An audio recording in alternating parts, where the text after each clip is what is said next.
This is the Speak For Yourself podcast featuring the best of Colin Cowherd and Jason Whitlock. I'm your host, Jason McIntyre. Fun Thursday show. A lot of NBA today. About time, right? The Super Bowl storylines already getting played out.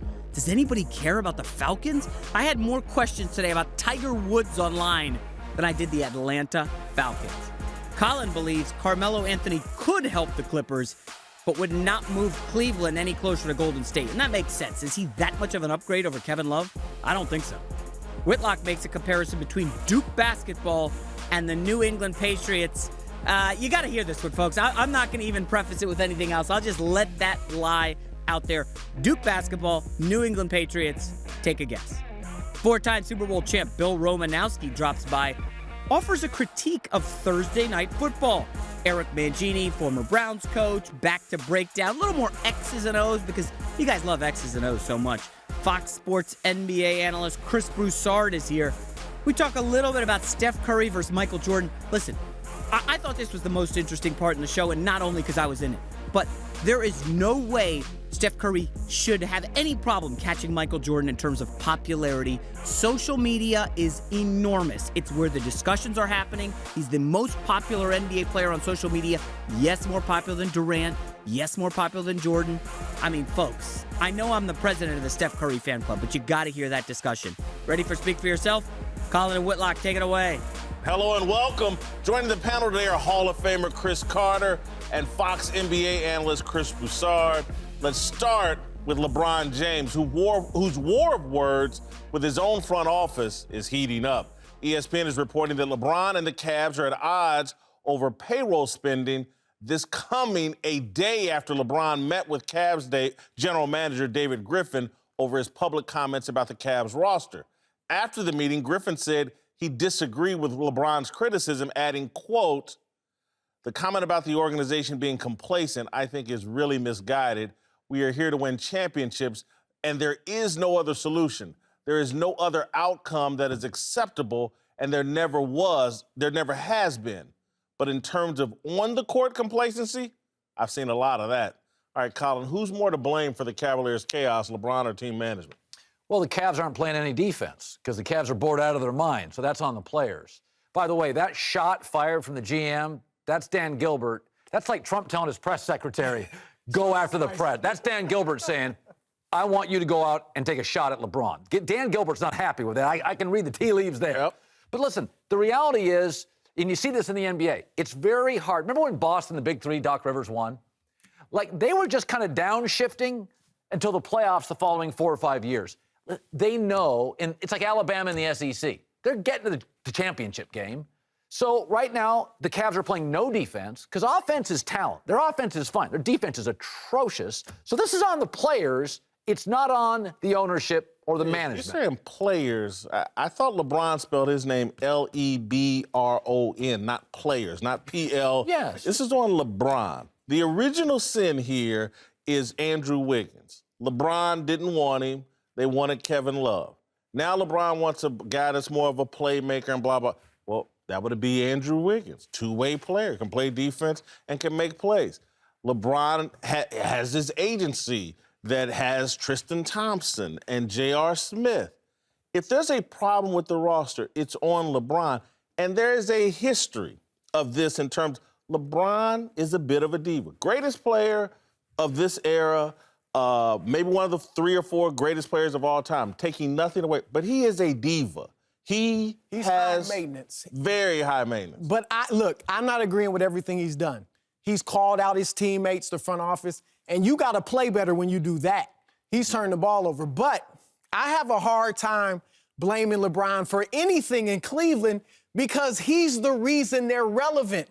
Would you rather win 19 games like you did when he left and everybody gets along? If LeBron's not there, none of this matters. Right. So it's hard. He's high maintenance, no doubt. David Griffin, the GM, doesn't want LeBron's advice on the roster. Griffin has trouble handling that job because he knows whatever they do, he doesn't get any credit. And but would you rather the alternative? No, it's not about would you rather have the alternative. It's who's to blame. LeBron James. Well, they're both together in this, and I like the response from both. I like that LeBron is not complacent. I like that he is after greatness, and he's talking to himself, not only talking to the other players. But since Christmas, how many times have they denied the opposition to score 100 points? All right? That's one of the big problems right there. You know, it's hard to win the NBA when you can't shut teams down. So they're playing regular season defense right now.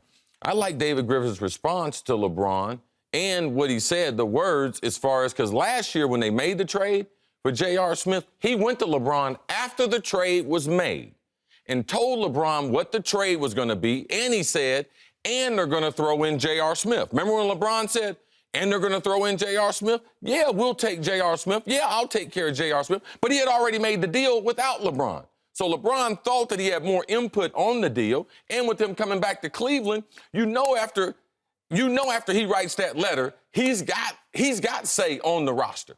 So you think if LeBron comes back to Cleveland and he's delivered the championship, he's just supposed to ride it out and not say anything? You got to put up with some of the stuff. I'm with you. Like I said, he's high maintenance, but you will put up with that because he's delivered the city its first championship. I get all of that. But again, I just want some consistency again, because some of LeBron James, to me, is a lot of things that are ascribed to Aaron Rodgers. He's the high maintenance diva that has problems almost everywhere he goes. There's more players attracted to playing with LeBron around the NBA compared to Aaron Rodgers. Now, Green Bay does things a different way, but we've had Greg Jennings on this show, who was there, I get drafted, it. born and bred. Trust me, there's some players. How do we know? There's some players that would love to say a few things about LeBron that hold their tongue. Not everybody loves. When you play with LeBron, you have to sacrifice ego. Yeah. Because he's going to get most of the credit. And if you're a Chris Bosh, Kevin Love the first 2 years, you got to back up. And you got to deal with the passive-aggressive tweets. Right. Yeah, true. Neither one of those guys would have won championships, too, if they had never bumped into LeBron. That's my point. How do we know that Michael Jordan used to tape stuff at home in his mirror. How do we know LeBron isn't just starting this little fire just to ramp stuff? He might be, but let me just say this about the fire that Michael Jordan and, again, the great players, Magic Johnson, Larry Bird. And, again, this is my little knock on LeBron, and I'm telling you, he's one of the all-time. Didn't all these guys have a problem with management and coaches? They did. But let me just say absolutely. But Magic, Larry, and Michael, and particularly Michael, played 82 games, a lot more than LeBron did. And all three of those guys won 60-plus games in the regular season, more often than LeBron. They came to work. Yeah, but you know what? We lived in an era where everybody wasn't...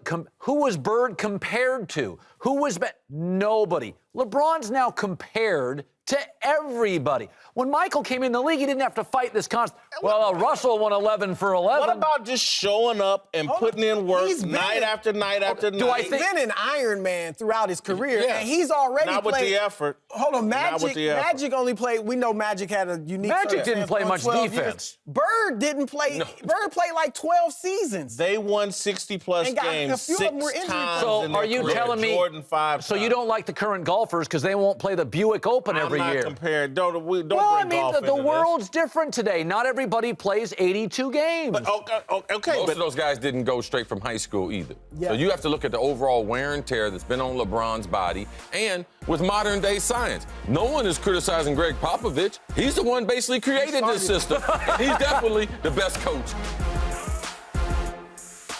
All right, to another high-maintenance star, Carmelo Anthony. Good point there. Reportedly, the Knicks offered to trade Melo to the Cavs for K-Love.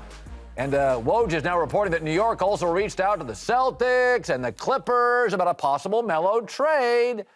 Jason, I'm not really sure he's going to help these contenders. You?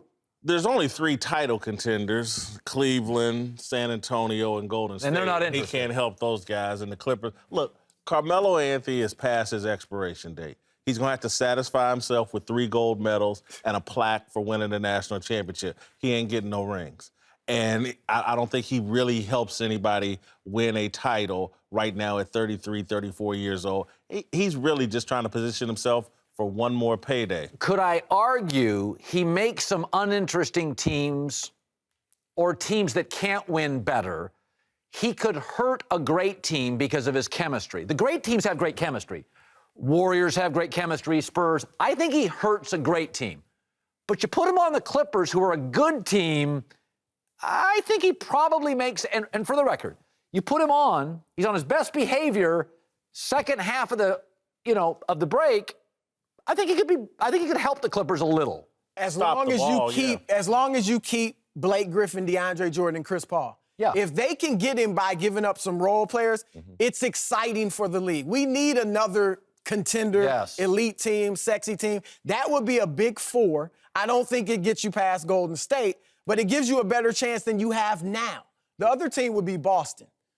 Go get him to Boston to play with Isaiah Thomas. Again, I don't think it lifts you over Cleveland, but it legitimately makes you an elite team. An average team needs talent. Yeah. He is talent. I'm only interested in him going to one place, and that's L.A. with the Clippers. Because of the talent around him, and it's not about championships, but I believe at this stage of his career, I believe so many athletes, they won't make that drastic change. Like, they won't go from one place to another. They won't go from one system to another. They won't lose an extra 5 to 10 pounds to maybe get down to a weight that they could maybe be elite again. And I think Carmelo, with Doc Rivers, he might be able to bring out the best in him, because obviously he don't have a great deal of respect for Phil Jackson and what they're doing there. Sometimes when you're at this stage of your career, you need to go somewhere where someone's going to push the greatness out if you have any in you. Let me ask you this, and both of you, or all of you.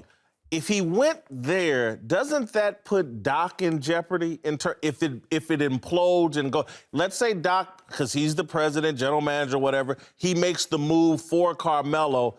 If it doesn't work, does it then become, Doc, that's on you and you're out of here? Well, look, depending on who you talk to, there are people that will tell you Doc's on the hot seat now. Like, if they don't reach the Western Conference Finals, Doc could be in trouble. So that's already out there. To me, if you get Melo and you go out in the second round, you have an argument that, hey, give me a training camp with these four and give us next year, and we can make a run at the championship. So I actually think it might give him even more time. Yeah, I think Doc Rivers is one of the best coaches. Owners can decide what they want to do, and they do make mistakes. But Doc Rivers has handled so many situations with such grace and such fire sometimes silence, and also the way he handled his son. And he traded for his son. It's hard to trade for... That's a mistake. Well, you can call it a mistake. Trading for his son? He's a legitimate... He's actually been playing well. He actually has. Yeah, and he's a legitimate backup point guard. He's a legitimate NBA player, and it takes guts to be able to do something like that. You know, let me say this about... I've been critical of Carmelo.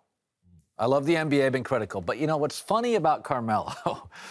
Carmelo's one of those... We all have a friend like this, where you run into him once a year and you're like, oh, man, it's been too long. We gotta go to dinner. Stop. We gotta go to dinner. And by the way, you never do go to dinner with that guy? Yeah. All these guys with LeBron, all these guys like, oh, Melo, I can't wait to play with Melo. Now he's out there, everybody's like, this no thanks. Hollywood is getting to him. Let me say, Am I wrong? LeBron would love to have Melo. He just doesn't want to give up Kevin Love for him. Yeah, so he's their best friend. I can't wait to play with him. He's on the market. Well, I can't give up Kevin Love. You wanted Kevin Love out a year ago. Did you? No, they won the championship now, and Love played better. I think more of Carmelo is like, he's that person you call late at night, hey, come on over, but you don't hang out with during the day. That's what. Well, you want to win titles? I think Carmelo's greatness is going to be measured at the bank. Man made a lot of money. He did. Well, he made decisions. See, and look, let's be honest. Melo's not complaining. Melo's not saying, look, get me to a winner or bring in some better players. He's content. He doesn't have that leverage, though, to complain, Chris. People would laugh. He's a legitimate superstar. Even though he's down on the downside of his career, my point is Melo is content with the money. Are you sure? And being in New York. So that's it. He's made decisions his entire career. Okay, well, so then we just admit he's not a winner, because Kobe wouldn't be satisfied. It's not killing him. Hold on, Chris. Do you think it's killing him? There you go. It's not killing him. Doesn't he have an opt-out next year? Doesn't he have an opt-out next year? Yes, that he probably won't take. And again, New York is not going to give him another contract. Couldn't he be trying to position himself to go someplace? He's not trying to get out of there. This is the Knicks saying, look, we want to go in another direction. And he's content being there, making bank, not getting any wins. Okay, that sums it up then. I mean, I'm That's why you This wouldn't is not, trade for him. and this That's is why I not the wouldn't first trade for him. superstar that we've seen be like this. I wouldn't trade for him either. But if he was going someplace, I want somebody to give him some push. Hold on, you just advised Doc Rivers Well, to take him off. because you posed the question. I pose an answer. That's You why it's gave called Doc speak for some yourself. You speak the questions, I speak the answers. You gave Doc some bad advice, Barkley. No, I didn't. Dog, Allen I made Iverson. sense of it. I explained my point and gave you a great example as far as coaching his son. Did you forget that? Man with the hat? Allen Iverson was content in Philadelphia. He was said, if we content don't at win the casino. title, fine. I love Philadelphia. I want to stay. There He are didn't like some to practice. He didn't care about winning. That's a bad analogy. No, it's I think Famer, Iverson first and ballot Hall Carmelo. of Famer. Yeah, I think Carmelo and I. Listen, this is true, and you know him better than I do. That's the difference between Carmelo and MJ. It's not as much talent; it's attitude. All right, welcome back. Bill Romanowski is still with us. Rejoining the panel is Hall of Famer Chris Carter. Let's move to Tom Brady, a man on the precipice of football immortality and perhaps more interestingly, infamy. An ESPN The Magazine story this week labeled Brady as sports' biggest lightning rod. Sporting News lists him as the 5th most hated player in the NFL history, ahead of Bill Romanowski. Joe Montana, the man Brady will replace as the greatest quarterback of all time, was beloved. Brady is controversial, and that's because the Patriots, with their core of white receivers, litany of alleged ethical violations, and consistent on-field dominance, have become the Duke basketball of football, the face of white sports privilege. Did I forget to mention that Brady, Bill Belichick, and Robert Kraft are unapologetic friends of President Trump? Colin, does race play a role in why Brady is disliked? I don't see it. I don't think he's that relatable. I'll give you an example. Montana and Brady are better quarterbacks, not by a ton, but they're better quarterbacks than Favre and Peyton Manning. But Favre and Peyton Manning are more popular because they say y'all, and they're on a tractor, and they drive a mid-sized sedan and eat Oreos. I'll give you a prime example. Oprah is the richest person in the history of, like, our business.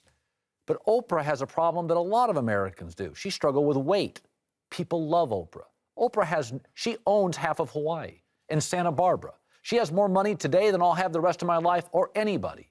Private jets everywhere. Probably owns several hotels and homes. But Oprah struggled with weight, and a lot of people do. Brady is married to a supermodel, looks like a model, is jammed up in the envelope-pushing New England Patriots region. I love him, but he's not real relatable. He's now up for the 5th ring. There's only one other guy, Charles Haley, that's got 5 rings, and he's damn good, and he has been for 16 or 17 or 18 years. Way too long, okay? When you're really good for a long period of time, you're disliked. LeBron's Same as Duke basketball, though. I played against Chris. He didn't like me. I hated. I didn't like He him was either. damn Thank good. God there's a divider between us. Okay? He was Thank good. God. Okay? And on top of being good, he had an attitude about it. And he was going to let you know how good he was. That bothers competitors. And even without us even talking, none of that was ever based on race. No. It was based on how a man went about himself. And the truth of the matter is, I wish Bill would have been on my team. The guy I would have loved to play with. And that's the way you play the game. There's not been one moment since I entered the league and been associated with the NFL, and I came in 1987, that I ever thought that Tom Brady or someone like him, that they didn't like him because of race. No. You're applying it all to Chris Carter. Again, and I'm not, because trust me, I got the utmost respect for Tom Brady, but you can't tell me that there's not a segment of the sports fan population and a segment of the NFL that players that have a problem with the Patriots, they see. Well, they might have a problem with the Patriots, the way Patriots do things, but as far as race being concerned, I got a great deal of respect for Mr. Kraft. I got a great deal of respect for Bill Belichick. People hate winners. Yeah. People hate. They have been good. By the way, they have been good for a long time. You know, Michael Jordan was great. He left and he started over. So I love Michael. He disappeared. And then you rebuilt the story. LeBron's getting to this point. If LeBron stays around for 7 more years, listen. People start turning on LeBron. Listen. People hated Kobe. Listen, They got tired of him. Yeah. I'm gonna say it again. I love and respect Tom Brady. Right.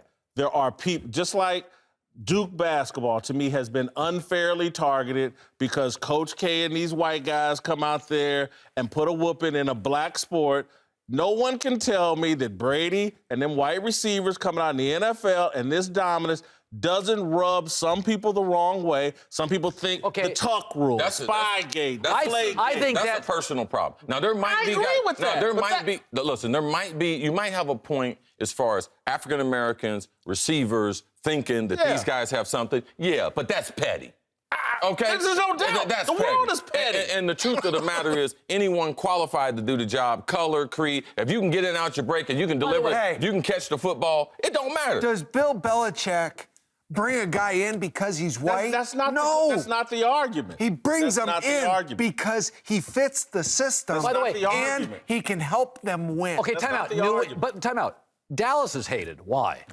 I mean, seriously. Not nearly on the level of the Pacers. Lakers are hated. You don't see signs beat the Pacers, they're beat L.A. Not near. Name any sport where Are the Browns hated? Alabama's hated. USC's hated. Are the Cleveland Browns hated? No, they don't exist. Again, they don't exist. Ohio State's hated. Y'all are sitting here acting like when Larry Bird and the Celtics went out there and kicked all that ass, that there was no racial component in America with sports fans and with players. We even saw it spill out with the Detroit Pistons. Okay, so and Dennis Rodman. your argument is there's a racial component to everything. I get it. I'm not denying that. There's a component to this Brady but thing. I still contend, if you look at really the brand of New England, when I think of New England, and I lived in New England for 10 years, the brand is, boy, they push the envelope.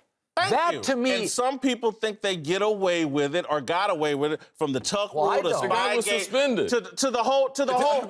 This year, finally, and again, there's a lot of people. There's a lot of people that believe the reason why they came down on him so hard was because the black players in the league, from James Harrison to all of them, it was a political game. That's an urban legend. That's urban legend. They did not target Tom Brady for that. All right? I believe they did. Okay, I don't think they had any real dirt on him. Well, I think it was unfair the way they went after him. Your opinion can't be wrong, but it's just your opinion. I agree. It's called speak for yourself. But again, we're conflating an argument and pretending like the Duke basketball team isn't disliked unfairly, in my opinion. But you think it's right. I think Duke basketball, a lot of people see it as... has nothing to do with it. No, I'm saying, but of the many components... I grew up loving Johnny Dawkins. Tommy Amaker and I played basketball together in summer camp. You know where I just moved to? Where? Utopia. Where everybody here is perfect. And we're all doing our virtue signaling and how perfect we are and ignoring the reality of what goes on in sports and has been at the essence of sports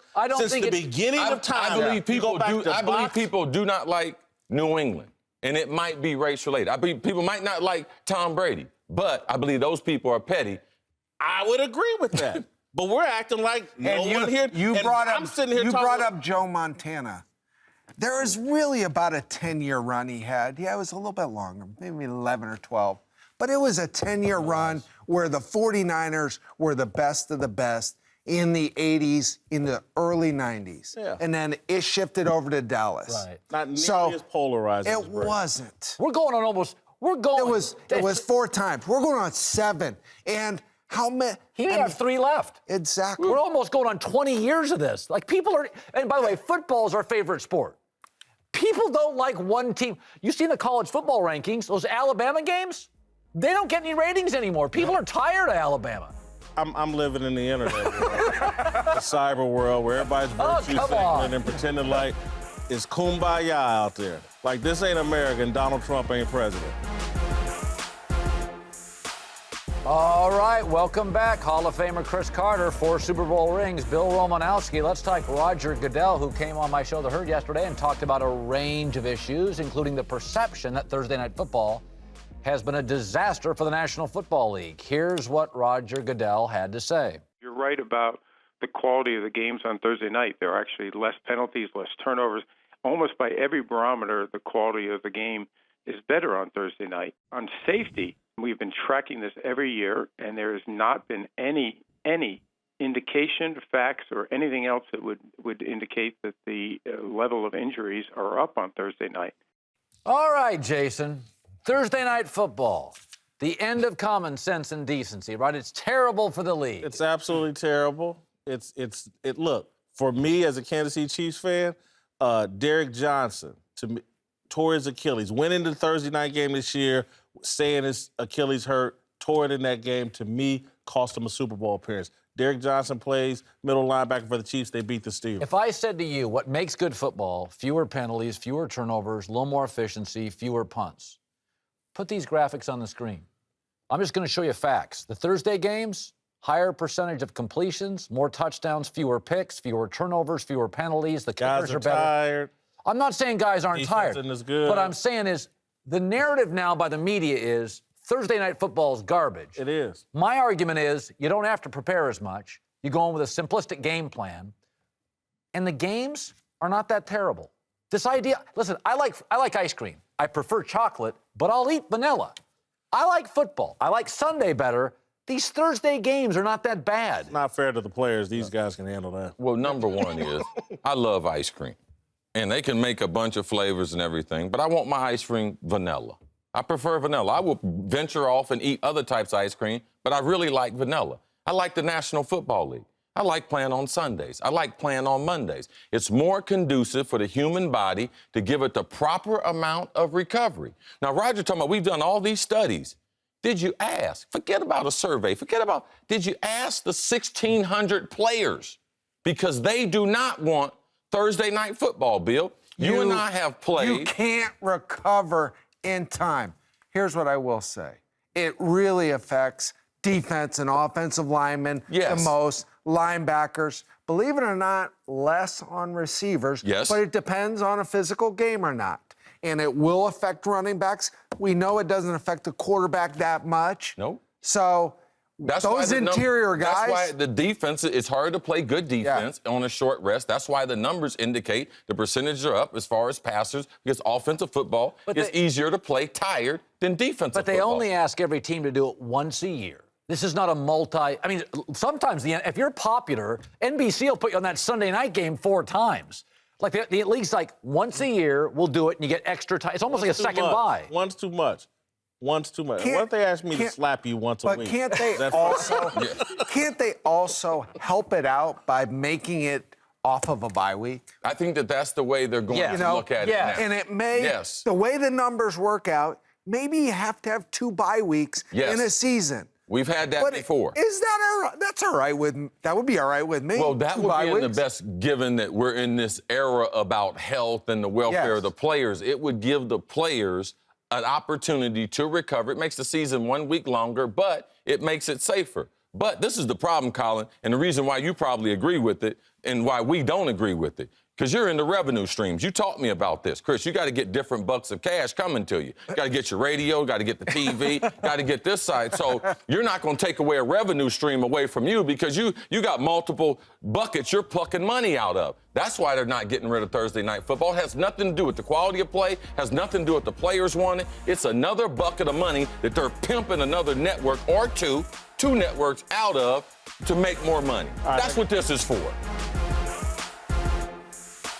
Welcome back. Chris Broussard is back with us, and joining the panel now is the founder of the Big Lead, Jason McIntyre. Let's talk Stephen Curry, who, according to Steve Kerr, may be even more popular with kids than Kerr's old teammate, Michael Jordan. Kerr says, quote, the crowd size is similar, but Curry is, quote, the rare superstar where an 8-year-old kid can go, hey, he looks just like me. Maybe I can do that. Colin? The Steph, was my voice just crazy right there? It was terrible. It was terrible. Colin, does Steph have a chance to be more popular than Michael Jordan? Well, I mean, the sport's more global today. So, yeah, like shoe sales, if I'm selling to Dusseldorf and Delaware. Yeah, I mean, so from a merchandising standpoint, the league's different. I mean, the league, when Michael was there, it was mostly... Chris Carter just said you make everything about money. You just went straight to merchandising. Well, no, I said... Can he be more popular than Michael Jordan? Well, I mean, how do you measure popular? Guys at a bar, or I can look at your merchandise? How about social media? Is that a good way? There was no social... So if you're talking Twitter, Facebook, yes, Steph's more popular because the world's flat. I don't know, just more recognizable. It's like Jordan, you can go almost anywhere in the globe and like, oh, that's Michael Jordan. Will we ever be able to do that with Steph Curry? Yes, I think so. Because I think Steph's going to be in the next 5 finals. So I think maybe more. By the way, this is a post, Jordan basketball world. Steph's not even hit the halfway point of his career. He's probably got 6 years left because he's a shooter. So we're talking about the best player on his team is the problem. Well, I'm with Jason. Like, I think he had a chance last year. But the fact that Kevin Durant is there and now he's the second best player on this team, no chance he's ever as popular as Michael Jordan. I mean, social media, that's a whole different reality than what Jordan faced. Social media is a different reality. Yeah, because there was but that's giving Steph an advantage. More people may know about him just because of the way the world is. But Jordan became a worldwide figure without all that social media. Steph will become that because of the social media. So he will become that. He will become Jordan because of social media. He's not even the best player on his team. It doesn't matter. We're talking popularity. Michael Jordan's sneakers are still selling. Hold on. I think the point Chris is making, by far outselling every other sneaker out there. I think Chris is making it's tough to deal with. Jordan built his brand off of being the best. People are attracted to whatever the best is. If you put Jordan today, it wouldn't be close. Jordan by a mile over Steph. Your point is, Jordan built the brand with no help. Curry's built it largely due to help. Well, remember, and what he's built, like I said, last year, let's say Kevin Durant does not join Golden State, and Steph Curry plays like he did last year for the next 5 years. Then, and they win some championships, I think he had a chance because what he was doing on the court was so incredible that he had a chance to match or top Michael Jordan as far as love and popularity. Now, he's not the best player on his team. He's not going to play like that anymore. It feels like more than on the court, right? Timing is everything, okay? Michael Jordan rose to popularity when Magic left the league. Larry Bird was done. He was the #1 show in the NBA. Right now, social media, the rise, the popularity. Steph Curry is the man. You total up all those followers on Instagram, Twitter, is he Facebook. Bigger than LeBron? He's #1. Jeremy Lin is #2. Because of the worldwide popularity you talked about. Steph Curry's rise, again, he's 28 years old. Best-selling jersey in 43 states, Colin. No, it's pretty remarkable. The thing about Steph Curry is it's just different. Like, it's fascinating. We'll look at this years later, that the star players basically taken a back seat. It's really remarkable. You say different. In Colin, his prime. He changed the league. Everybody shoots three-pointers because of Stephen Curry. All the young kids are doing it. He changed the NBA. It's no longer about the big 7-footers. It's not about the Skywalkers and dunkers. Steph Curry's done it in an area with the social media. This is the Speak For Yourself podcast featuring the best Colin Cowherd and Jason Whitlock. I'm your host, Jason McIntyre. Thanks for listening, everybody. I know you're angry. Where's the Twitter question? Hey, man, I will take it up with the social media gurus here. Oh, man, they're slipping. Now, it's Super Bowl weeks ahead, and everybody's all working their butts off to get ready. Next week's going to be popping. I am telling you right now, folks, next week is going to be lit. Follow us on social media. Subscribe to the podcast. Tell all your friends. We'll talk to you tomorrow.